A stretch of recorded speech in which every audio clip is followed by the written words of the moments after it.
libros, sobre todo una feria que siempre tiene esta marca distintiva de ser una feria muy de los lectores, que tanto nos marca, digamos, a los que venimos hace tantos años a visitarla.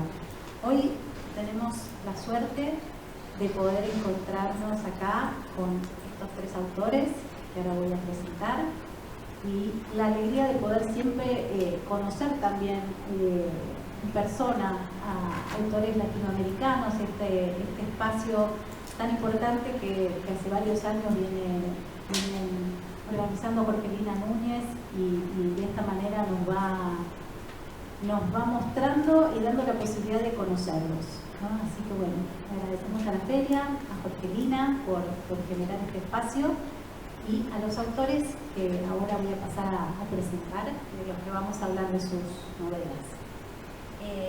Primero, las damas, así que ahí está Selene Hécate, ella es profesora de literatura del IPA, se formó como artista en la Escuela Nacional de Arte Lírico del SODRE y en otras instituciones donde hizo teatro y ballet. Fue parte de la usina literaria de Daniel Mella y es cantautora de rock experimental en una banda que se llama La Invención de Morel. ¿Cómo me gustó eso? Descendiente de olimareños y nacida en Buenos Aires en 1988, aunque después se trasladó a Uruguay, transcurrió su infancia y adolescencia en el balneario Pajas Blancas, experiencia que inspiró este libro que tengo acá en mis manos, que se llama Desaparecer en el otro monte, de la editorial Fin de Siglo. Después tenemos también acá, llegado recientemente, con una visita fugaz a Edmundo Paz Soldán, que Edmundo nació en Bolivia, es escritor y profesor de literatura latinoamericana y director de la Facultad de Estudios Románicos en la Universidad de Cornell en Estados Unidos. Es autor de 12 novelas, entre ellas Río Fugitivo de 1998, Norte, Los Días de la PEC de 2017 y Allá Afuera Hay Monstruos 2021. También es autor de 6 libros de cuentos, o 7, 6 sí. De 6 libros de cuentos, y ha escrito también los libros de ensayos Alcides, Alguedas y la narrativa de la nación enferma de 2013 y Segundas oportunidades en 2015. Almadi ha publicado Tiburón en 2018, una antología de sus cuentos, y ha coeditado el libro de ensayos Bolaño Salvaje de 2008. Sus obras han sido traducidas a 12 idiomas y ha recibido galardones como el premio Juan Rulfo de Cuento en 1997 y el Premio Nacional de Novela de Bolivia en 2002. Hoy vamos a hablar también de La mirada de las plantas de Edmundo Paz Soldán, que salió en la editorial Almadía, y también nos va a contar algo seguro de su última novela, que todavía no está en Buenos Aires, pero próximamente estoy segura que va a estar por acá, que se llama Área Protegida, también de Almadía.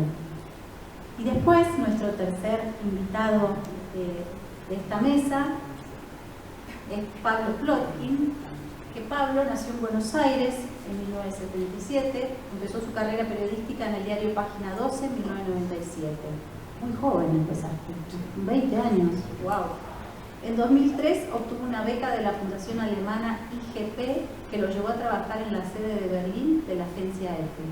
Al volver se integró a la redacción de la Rolling Stone, revista que dirigió en 2 periodos, 2010-2013 y 2018-2019, liderando su rediseño editorial. Escribió el Para la Nación, The New York Times y Vice, entre otros medios. Sus artículos fueron incluidos en antologías como Extremas, La Argentina Crónica y las mejores entrevistas de la Rolling Stone. Como autor de ficción publicó cuentos en distintas colecciones. En 2016 Random House lanzó su primera novela, Un futuro radiante. También escribió la otra novela de la que vamos a hablar, Brasil al Sur, de editorial MC de 2022, y también trabaja como guionista desarrollando varios proyectos y entre documentales y series de ficción, entre las cuales, me dejo esto para lo último, está desarrollando actualmente la segunda temporada de El Eternauta. Eso lo podemos decir. Así que bueno, vamos ahora entonces a empezar con esta conversación que, como se imaginarán, con el título que tiene, vamos a hablar un poco de esta nueva realidad que nos rodea y que, si la leíamos hace unos años atrás, ya nos parecía una distopía, ¿no? Sin embargo, ya estamos instalados en esa distopía que podríamos haber leído hace unos años y que ahora es parte ya de nuestro cotidiano. Creo que en todos los casos, en las tres novelas, que son bien distintas, hay un extrañamiento de la realidad, ¿no? Un poco, esto le quería preguntar en principio a Selene con su novela, donde en principio parece que estamos en un registro casi costumbrista, cotidiano, una novela donde hay Héctor es un personaje que hereda una casa y con la casa hereda un cuaderno de notas de su tía Daisy, y a partir de ese cuaderno de notas empieza a descubrir quién era ella y decide empezar a investigar y a entrevistar al resto de sus vecinos. Y a partir de este relato coral nos vamos enterando de las historias más pesadillescas y oscuras que van surgiendo de este barrio, que a su vez tampoco es un barrio o un balneario muy normal, ¿no? Donde hay ciertas reglas y ciertas características donde también van haciendo que el tejido social que se conforma ahí va cambiando incluso sus leyes, ¿no? Podemos decir. ¿Cómo surge la idea de este nuevo barrio con esta realidad ya un poco distorsionada? Porque es la primera vez que me invitan para dar una charla fuera de mi país. Yo vivo en Uruguay desde que tengo 2 años en realidad, pero esta es mi tierra natal, entonces estoy contentísima. Primero eso. Y bueno, después contarles que esto empieza con un hábito con el que empecé a los 18 años, que era de escribir las pesadillas y lo que soñaba. Entonces, este en realidad es el segundo libro y empiezo a trabajar en un libro nuevo cuando veo que hay algo que se está repitiendo, como una idea obsesiva que aparece. Entonces, en estas pesadillas aparecía este balneario de la infancia, Pajas Blancas, que es un balneario que está dentro de Montevideo, pero que incluso la gente de Montevideo no sabe que existe porque hay que atravesar unos barrios marginales y luego Chacra y luego está al final, medio limítrofe con San José, con un departamento de lo que nosotros llamamos el interior.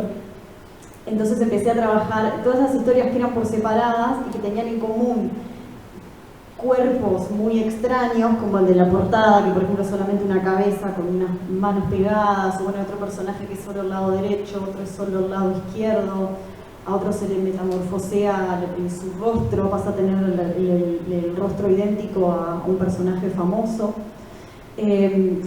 Además de todo eso, que empecé a ver que eran como distintas maneras de desaparecer, la desaparición de la identidad, la desaparición del cuerpo y un personaje que queda reducido a su racionalidad, pero que todo transcurría en ese balneario, que se veía los árboles, la exuberancia de la naturaleza, la playa. Dije, bueno, son todas historias separadas, pero empecé a trabajar más que las historias por separadas, como a contar la historia del balneario mismo, que parece ser otro personaje más. Entonces empieza desde la época de la dictadura, bueno, hablando de distopías, empieza la dictadura y termina también con la dictadura, con un personaje que nos vuelve un poco al inicio del texto, donde se experimenta con ese balneario y se lo pinta de distintos colores, el color amarillo, el color rojo, el color gris, y cada zona tiene sus distintas reglas. Bueno, la zona amarilla, que es como la más pudiente, que tiene ahí un sublinio con el famoso dorado satirizado en el Cándido de Voltaire. Entonces, un poco hablando de que tenemos en común las lecturas de los espacios distópicos, es algo que tenemos en común. Yo no lo trabajo desde lo urbanizado y tecnologizado, o sea, no es texto hacia el futuro, pero sí es un espacio de realismo mágico donde hay cuerpos muy inverosímiles o reglas del tipo que todos los felinos, todos los gatos se tienen que purgar en primavera. Entonces es uno de los varios misterios que quiere Héctor ir averiguando en el balneario. Primero esa tía que le quedó una casa y no sabían que existía la tía,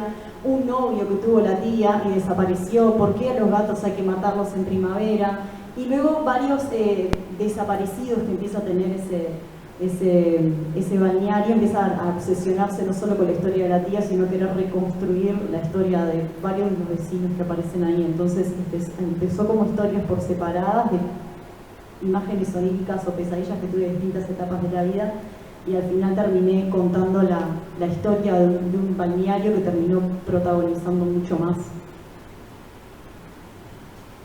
Buenísimo. Y algo muy particular también en tu libro es esto de que, digamos, no se rigen por las leyes por las que nos regimos en general en la actualidad, ¿no? Tienen sus propias leyes, incluso con algunas condiciones muy particulares respecto a la violencia, ¿no? Algo que aparece hacia el final. O sea, este balneario, que uno puede identificarlo con este de golpe, se va corriendo de la norma, podríamos decir, o de lo que conocemos, y se va volviendo extraño, pesadillesco, y sobre todo como lector a uno le empieza a dar bastante terror, ¿no? Poder caer en ese barrio, en la construcción de ese barrio. La violencia es también un personaje, ¿no? Sí, es una de las temáticas. Son distintas formas de violencia, desde las físicas hacia las psicológicas, a las estéticas también, de esta mujer que va a la peluquería a cambiarse el cabello y sale con otra cara.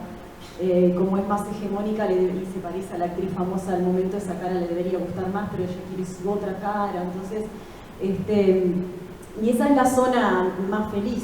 Del otro lado del puente, que son la ex zona gris y roja, y otras reglas, y una en particular es que hay determinados crímenes que se pueden cometer durante determinado tipo de tiempo. O sea, en la noche, de tal hora a tal hora, se pueden cometer determinados crímenes. Entonces, esas son, digamos, las reglas. No quiero revelar algunas cosas porque recién se dice, son secretos que revela Jacinto sobre el final, pero un poco para que se entendiera por dónde venía lo de construir un espacio distópico. Sí, y algo muy marcado que tienen las novelas y los mundos que van presentando ustedes es que en el de Selene, como decíamos, está este balneario y este barrio. En el del mundo está la selva amazónica y el laboratorio también, ¿no? Como contraposición de esa vegetación. Y ahora vamos a hablar también de las conexiones que hay entre uno y otro.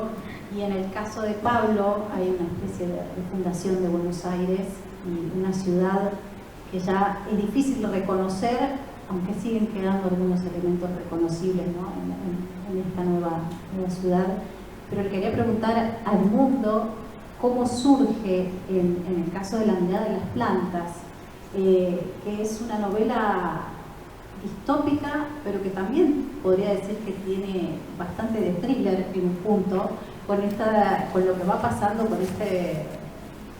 con el doctor Dune, que es el que maneja una serie de experimentos en un laboratorio que está, digamos, subvencionado por una empresa de videojuegos, que lo que buscan es generarnos los efectos de una planta alucinógena en nuestra realidad, ¿no? Implantarnos de alguna manera una realidad que no es la que vivimos, pero de esa manera también poder manipular recuerdos, incluso me atrevo a decir sentimientos, ¿no? ¿Cómo surge la idea de esta novela? Bueno, buenas noches, ¿me escuchan? Jorgelina, por la invitación. Bueno, hace 15 años comencé a viajar al Amazonas porque mi mujer tiene un hermano que vive en un pueblo de 20.000 habitantes en Bolivia, en Cobija se llama, en la frontera entre Bolivia y Brasil. Y pues desde mi primera visita a esa zona, esa región donde se habla portuñol, me deslumbró y me espantó, me asustó. Porque, bueno, por un lado, el Amazonas es el grado cero de nuestra crisis actual del cambio climático, y ahí puedes ver todo lo que está ocurriendo con la deforestación, la contaminación de los ríos. Por ejemplo, me llamaba la atención que estoy en el Amazonas, un montón de ríos, voy a comer pescado, pues nadie come pescado ahí porque el pescado está contaminado de mercurio. Entonces dije, voy a escribir un libro sobre esto, pensando que iba a ser más una crónica, pero me di cuenta con el tiempo que pues yo no soy cronista, entonces todo siempre terminaba ficcionalizando, inventando cosas, y me resigné y dije, mejor escribir una novela. Y bueno, Selene me cae muy bien, no he leído todavía nada de ella, pero mencionando La intención de Morel, es una de esas novelas que yo enseño muy seguido, y ahí hay un personaje que es muy típico de casi diría un tropo, un lugar común de la ciencia ficción, casi de serie B, que es el inventor loco, ¿no? Que es este Morel que quiere encontrarse con esta mujer que ama y lo que hace por ese vínculo. Entonces yo pensé que tal si para hablar de estos temas de extractivismo en el Amazonas, pues bueno, uno de los temas que ocurren allá también es el tema del turismo, podríamos llamar turismo chamánico, ¿no? Gente que va a probar ayahuasca. Entonces me inventé una planta que a partir de la ayahuasca que se llama ahí alita del cielo. Entonces, ¿qué tal si hay un laboratorio ahí que está casi como una especie de consigna mágica que está tratando de replicar la experiencia en realidad virtual de lo que significa probar esta alita del cielo? Y su eslogan es cómo drogarse sin drogarse. Es decir, no tienes que probar la planta, simplemente luego te metes a una cabina de realidad virtual y vas a poder sentir esa experiencia de un viaje con esta planta alita del cielo. Y hay un doctor que está haciendo las investigaciones, ¿no? Un doctor inspirado por Morel. Y cuando los personajes, los voluntarios que están recibiendo la dosis verdadera de la planta para copiar, digamos, el ciclo de la alucinación en el juego de realidad virtual, pues están recibiendo dosis muy fuertes y están teniendo pesadillas, malos viajes, y ahí llaman a un psiquiatra que se va a encargar de ellos, ¿no? Entonces, en realidad la novela comienza con la llegada del psiquiatra, que como se pueden imaginar, pues va a terminar más enganchado a la planta que ellos mismos, ¿no? Que los pacientes. Un poco la historia del laboratorio, la historia me interesaba por un lado el diálogo con estos textos de ciencia ficción muy clásicos, desde la lista del Dr. Moreau hasta la invención de Morel, pero también me interesaba explorar o comentar el tema de lo que está pasando en esta región del Amazonas, ¿no? Con todo el tema de cómo entra el tema del extractivismo. Yo pensé que quizás la metáfora del extractivismo no era solamente de extraer las plantas. Bolivia en per cápita, creo que después de Brasil es el segundo país, no un país pequeño, pero es el segundo país en cuanto a porcentaje de desforestación anual de bosques. Entonces el tema del extractivismo, que puede tratarse de maneras antropológicas, históricas, sociológicas, realistas, pensé que podría dar para una novela de ciencia ficción, combinando el extractivismo de lo que hacemos con el bosque, también con el extractivismo de una compañía de realidad virtual que está sacando información no solamente de la planta, sino de ti, como de Facebook, haciendo los experimentos, pero a la vez la compañía tiene un plan que obviamente los voluntarios no saben, pero no vamos a contar nada más porque tienen que leer el resto de la novela. Sí, a mí ahí en tu novela La Selva es un personaje muy importante también, ¿no? Y en contraposición un poco a todo lo que sucede con los personajes, también los animales, que también pasa en tu novela eso, ¿no? Tienen un protagonismo, ¿no? O sea, en el sentido de que se busca continuar esa línea donde proteger lo que todavía nos queda de humanos, ¿no? Y también pensaba en la soledad que hay planteada en la novela por detrás de todos estos viajes psicotrópicos y los voluntarios e incluso las búsquedas de algunos personajes que no vamos a spoilear ni vamos a decir mucho. Pero pensaba también en estos nuevos escenarios distópicos, me parece que es un tema que emerge casi, ¿no? El tema de la soledad. ¿Esto vos también lo pensaste deliberadamente cuando trabajás con Ray, sobre todo, y con también? Bueno, ese fue un tema que apareció después, porque primero, una vez que mis colegas saben bien eso cuando estaba escribiendo, yo tenía la trama, y en la primera versión, pues la trama es pura acción, y decía, no, necesito darles más profundidad a los personajes, y yo mismo preguntarme, ¿por qué está haciendo esto el doctor? Todos tienen una agencia, solamente que eso se va saliendo de a poco. O sea, la compañía de realidad virtual quiere hacer algo, pero el doctor también quiere hacer algo, y todos tienen que ver con lo que tú estás mencionando, ¿no? Que es un tema que tiene que ver con incluso, no es un tema también contemporáneo de la ciencia ficción, pero está en Facebook, está en Black Mirror, de cómo nuestras nuevas formas de lidiar con la desaparición o con la muerte, ¿no? Hay un programa de realidad virtual en Corea donde una madre puede encontrarse con su hija muerta que la replican en realidad virtual.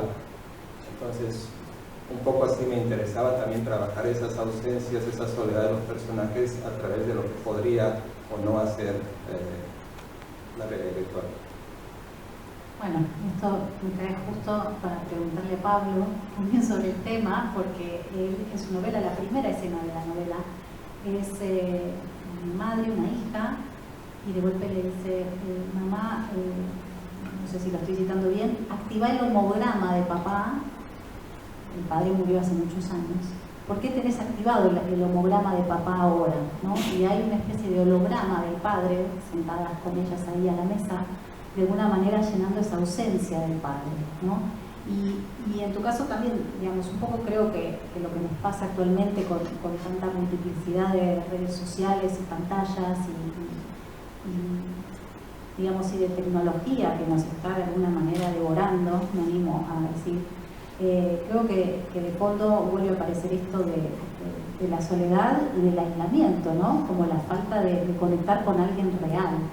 Eso también aparece mucho en tu novela. Sí, me pasó un poco como al mundo, contaba recién con su novela, que el tema de la soledad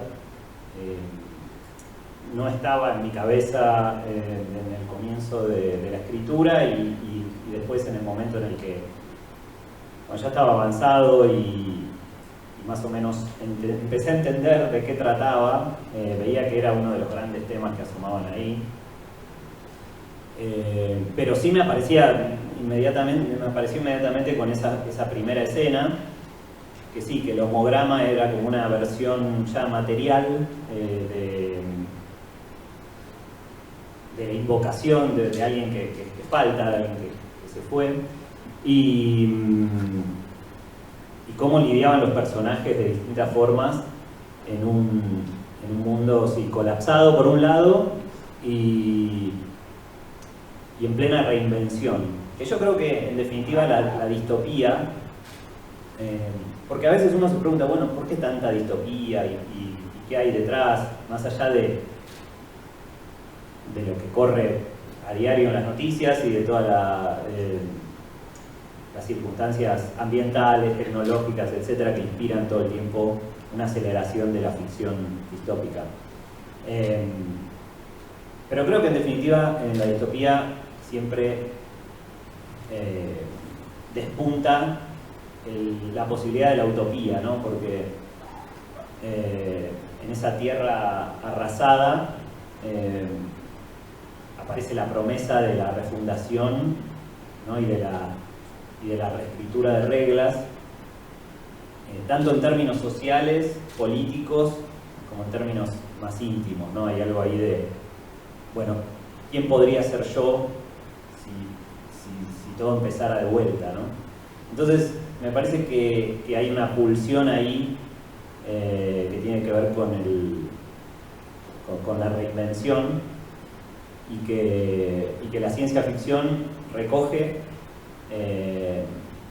y que todo el tiempo está explorando en el desastre la posibilidad de la redefinición de los vínculos también. A mí eso es lo que siempre me gustó también de la literatura de ciencia ficción, de la literatura distópica, justamente la aparición de un escenario terminal y en el medio la conexión entre personas y cómo pueden reencontrarse de alguna manera en un lugar vacío o totalmente caótico. Y bueno, en Brasil del Sur concretamente lo que aparece es en principio un aparente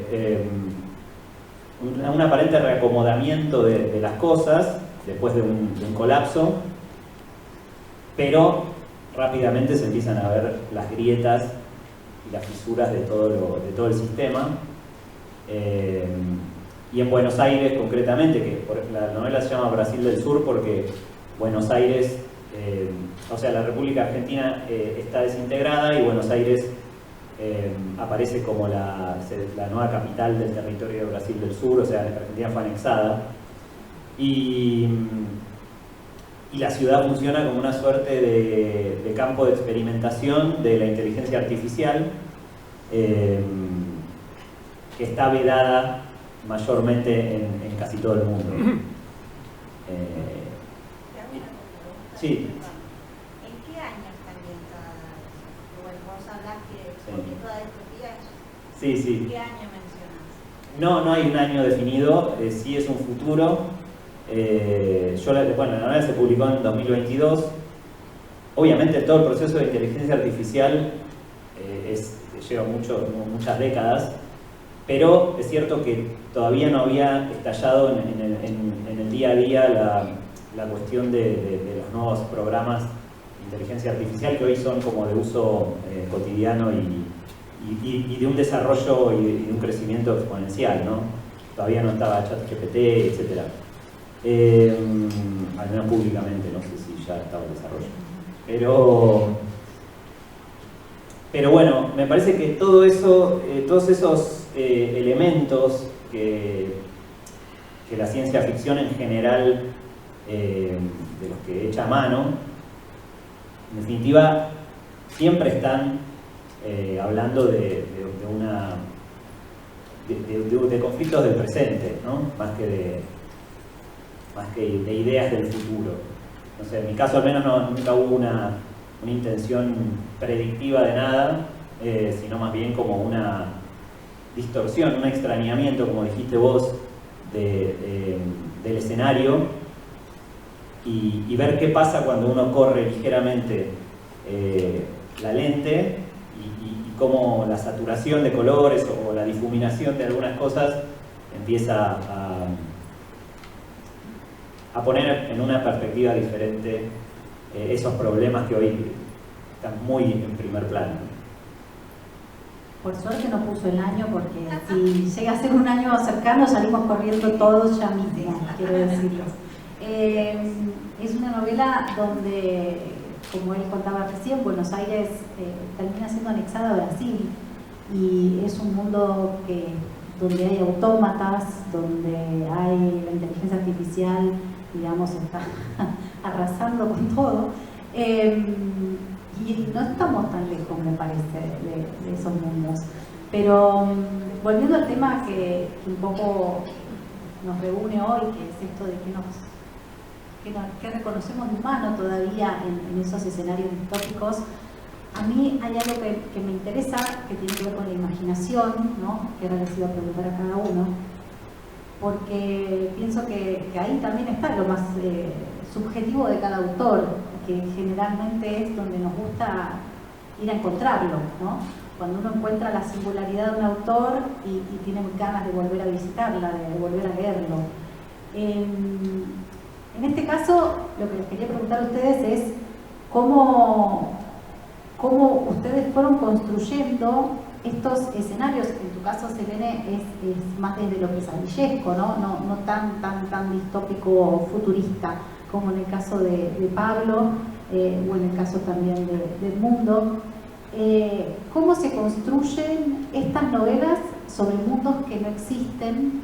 Y en esos mundos que no existen, me imagino que hay referencias literarias, que estuvimos hablando un poco al principio, donde cada uno algo adelantó el mundo, donde uno va a buscar también eso que escribieron otros y que nos sirve de disparador, ¿no?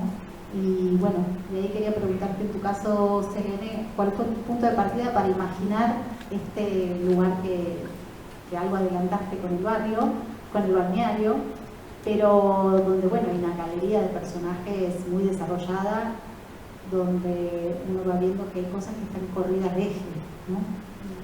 Bueno, sí, primero esa inspiración onírica, ¿no? Pero creo que lo que uno sueña también tiene que ver con lo que lee, con lo que ve. Bueno, mi banda se llama La Invención de Moré, una referencia acá.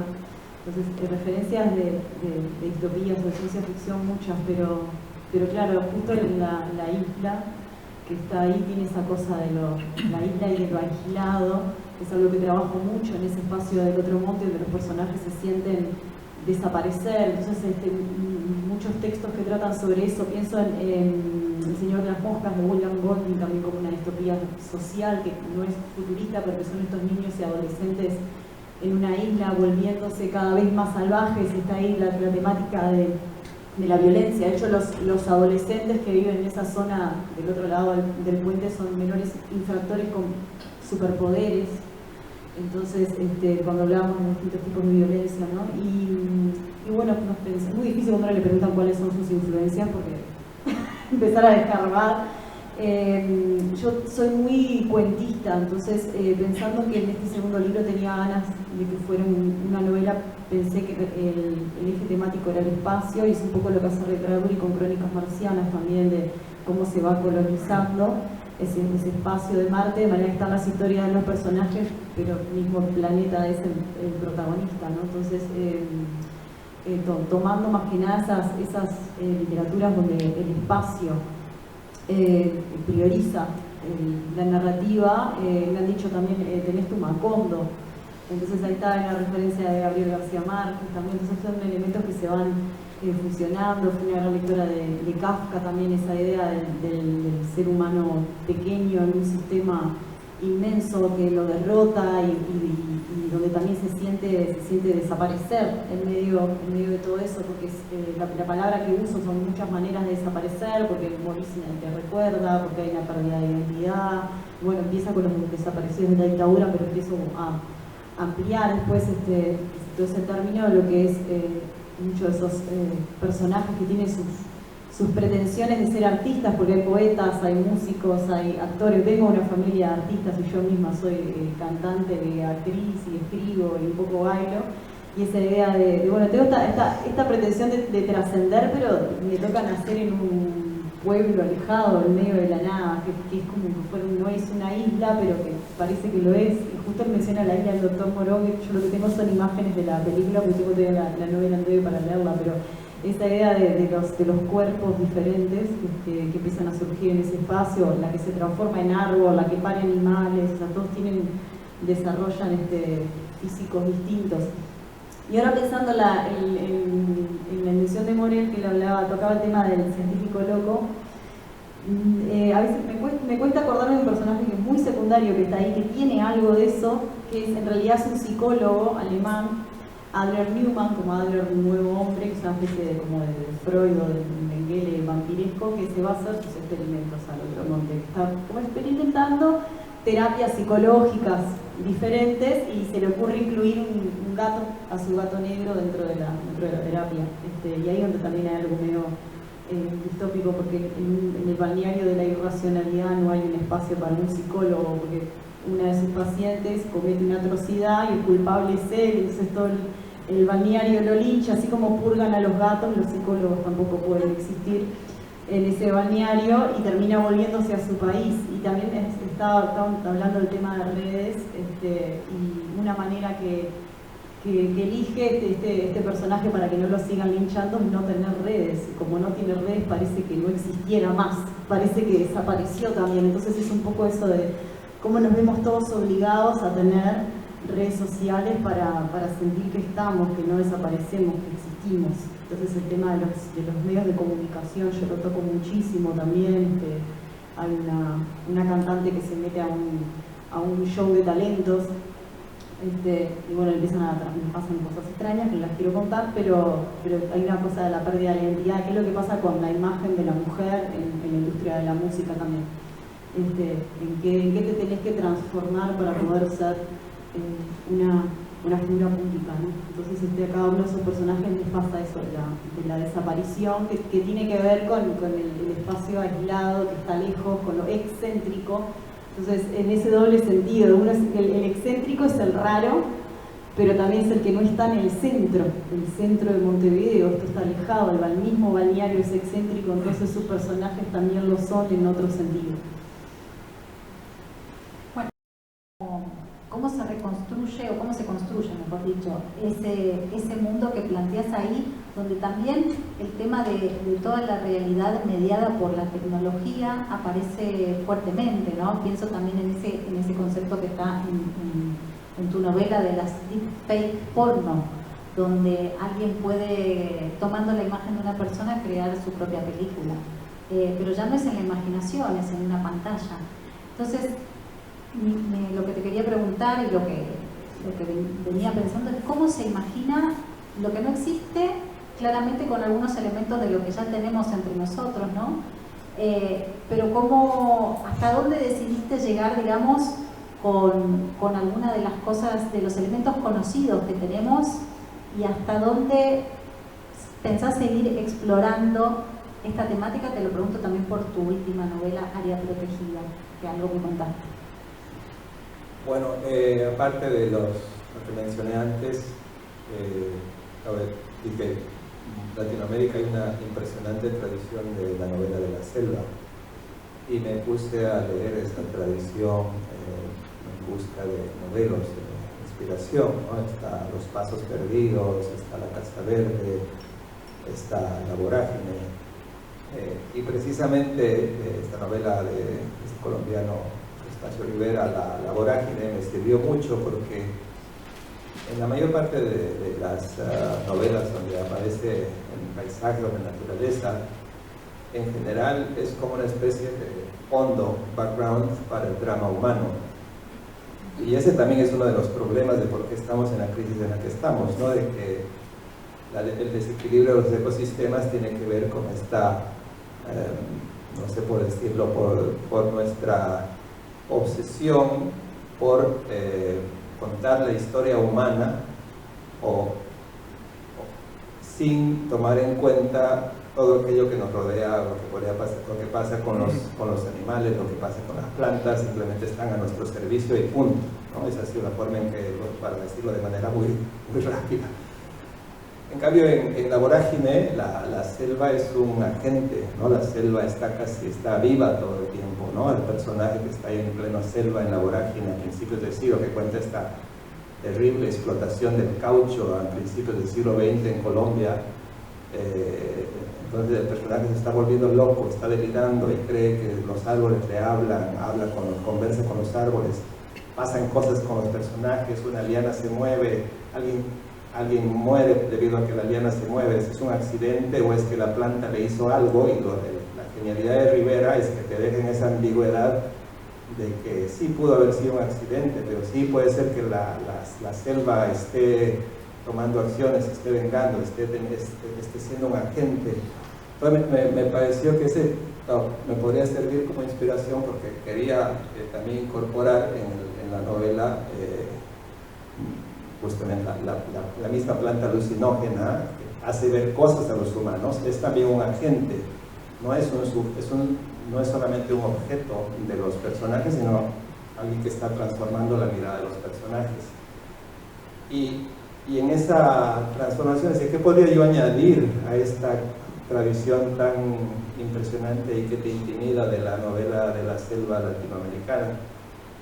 Y ahí pensé que justamente que quizás lo que podría añadir es la forma en que en nuestro avance hacia la selva, la tecnología pues es parte de ese avance. Ya no hay espacio del mundo que no esté tomado por la tecnología, de una forma u otra, ¿no? Tú te vas hacia la selva virgen y a las 3 de la mañana pasa un barco con el volumen así, están escuchando cumbia, rap, karaoke, no sé qué tipo de música, y no escuchas a los pajaritos, escuchas la música de un reggaetón a las 3 de la mañana en plena selva.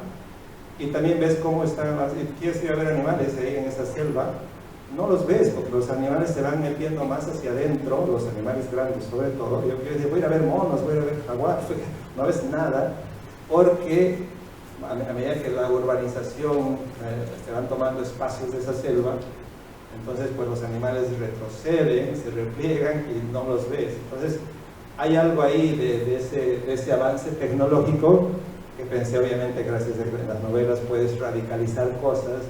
Dije, ¿qué tal si invento, en este caso, una selva que está cruzada por la tecnología? Y en que, por ejemplo, el personaje su mamá le dice, quiero mostrarme los monos que estás viendo. Entonces él se inventa por inteligencia artificial un mono que lo pone a la foto para mandárselo a su mamá, para que su mamá le crea que está en la selva, pero él de verdad no ve monos. Hay un poco qué es lo verosímil y qué es lo real, ¿no? Digamos, con esos monos. Y en tu caso, Pablo, te quería preguntar respecto a esto de cómo imaginaste o cómo empezaste a escribir la novela de Pablo. Es una nación, digamos, ¿no? Porque no solo hay autómatas, hay nuevas reglas, hay nuevas formas de gobierno, hay nuevas leyes, los animales a veces están como en una especie de sueño y letargo, ¿no? Que casi parece una metáfora de los humanos más que de los animales. Así que quería preguntarte cómo surgió la idea de imaginar este escenario tan distópico. Bueno, uno como que se va agarrando de puntas, ¿no? Como que al principio no, a mí al menos en mi caso no soy de visualizar la estructura total de la historia, sino que voy encontrando indicios y lianas ahí de las que agarrarme para avanzar y para que las imágenes y la trama se vayan materializando. Pero justamente con esto que decía el mundo, para mí fue muy importante en el comienzo de la novela. Yo venía haciendo una serie de crónicas periodísticas y un tema que me empezó a interesar mucho fue el cierre del zoológico de Buenos Aires, que fue creo la exposición de un conflicto muy interesante del vínculo del hombre con lo que se solía llamar la naturaleza, ¿no? Y ahí investigué el tema y hablé con un etólogo, alguien especialista en el comportamiento animal, que fue uno de los abogados honoris causa de la orangutana Sandra, que fue la que obtuvo la habeas corpus y luego fue trasladada a una reserva. Pero la charla con él me inspiró mucho para todo lo que tenía que ver con justamente qué nos define como humanos, y que cómo la humanidad siempre se definió por oposición, ¿no? al reino animal puntualmente, y cómo todos esos preconceptos, esos conceptos se fueron desarmando. Y también con esa historia ya de un par de siglos de una idea de naturaleza que empezó a desaparecer, porque de hecho los zoológicos son instituciones, nacidas en la Ilustración, en el siglo XVIII, siglo XIX, que ya reflejaban una mirada nostálgica sobre la naturaleza, ¿no? La idea de que podían atrapar en recintos eso que empezaba a volverse cada vez más esquivo en las ciudades europeas, concretamente, que es donde surgieron. Pero ese momento crítico de la humanidad frente a la idea de una naturaleza que ya no existe, y a la relación con otras especies, yo la fui extendiendo también justamente a la relación con otras entidades artificiales. Entonces, en la novela hay una suerte de sistema donde los personajes se vinculan con distintas, con otras especies y con entidades, con máquinas, y todo el tiempo están poniendo en crisis su propia identidad y cómo se define ante ese otro, ¿no? Que puede ser un animal autómata en muchos casos, o la invocación material y artificial de un ser querido que murió. Entonces lo primero era eso, como el el conflicto de los personajes frente a esos otros, y de ahí cómo en ese escenario se organizaban un sistema de gobierno, una región, ¿no? En este caso más que nada Sudamérica, pero también China, que aparece como un elemento importante de la novela. Y la verdad es que en mi caso al menos me sentí identificado también con lo que decía Selena respecto de la espacialidad, de los espacios. Para mí, en muchos casos, lo primero es un territorio, ¿no? y un escenario. Y eso creo que también viene, hablando de influencias, hizo mucho de las novelas de Ballard, y también de acá de Argentina, de Marcelo Cohen, cómo esos deltas o esas ciudades sumergidas o esas playas terminales, ¿no? Como en el caso de Ballard, empiezan a afectar la psiquis de los personajes, y cómo se convierte en un personaje de sí mismo. Y entonces, para mí, esa Buenos Aires, difícil de reconocer por momentos, a diferencia por ahí de mi primera novela, que es Un futuro radiante, donde hay una vuelta a lo primitivo, pero la ciudad está todo el tiempo como mucho más reconocible, la ciudad que conocemos. Pero en Brasil del Sur justamente es ese borramiento de lo conocido. Y entonces muchas veces eso, empiezo desde los espacios, voy hacia los personajes, y de ahí, y por último, las ideas, ¿no? Que las ideas para mí son algo que decanta, no es algo con lo que yo trabajo en los comienzos de las historias. Sorprendiste.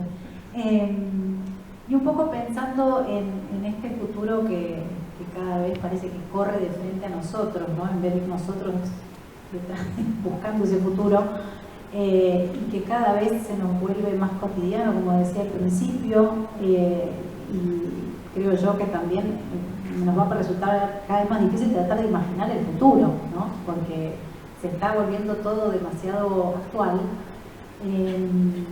Volviendo al tema de qué están imaginando cada uno, les quería preguntar en qué están trabajando ahora, ¿no? Si van a seguir habitando este mundo futurista en algunos casos o estos mundos pesadillescos en otros. Pero me interesa saber un poco por dónde están las búsquedas de ustedes ahora. Sí, yo sigo en la línea. Me ha preguntado, ¿vas a volver al otro monte? Entonces, bueno, hay unas ideas me parece que para seguir explorando ese espacio. Y bueno, el primer libro que hice eran libros de cuentos. El segundo son cuentos entrelazados por el espacio. Estoy en la aventura de la novela. Así que si la tercera es una novela, capaz que la cuarta es una novela. Como que voy entrelazando de a poco, yéndose hacia géneros un poco más extensos. Pero sí, mi material de trabajo siempre fueron las pesadillas y sin querer, porque había empezado como algo terapéutico, de escribir lo que soñaba. Entonces sigue habiendo carpetitas que voy pasando en la computadora y las voy poniendo, encarpetando cuando encuentro cuestiones parecidas. Entonces, bueno, estoy explorando el espacio también, sí, y me interesa también eso de lo de borrar lo humano y lo animal, ya está explorado un poco en este texto, y estoy un poco explorando todavía eso, y esa pregunta así de la humanidad y de la violencia. Uno empieza a ver que tiene como unos ejes en los que continúa explorando, y tengo la experiencia de estar trabajando en la misión militar como profesora de literatura. Entonces también tengo un material muy interesante, que es lo civil y lo militar conviviendo en una institución educativa. Entonces como que esas qué dinámicas de violencia todavía permanecen de la dictadura hasta ahora y cuáles no. Y pensando un poco, yo ya lo hice en el primer libro, yo soñé que iba a trabajar, era una pintora que iba a trabajar al medio del campo, y que me hacían pintar todo de verde, de largo, todo. Y hasta que nos transformábamos todos en monstruos verdes. Creo que he visto nada que ver, pero he visto Señales, la película Señales de Shyamalan, donde los alienígenas eran verdes. Entonces creo que tuve esa pesadilla así. Y ahora estoy en la institución donde están todos vestidos de verde.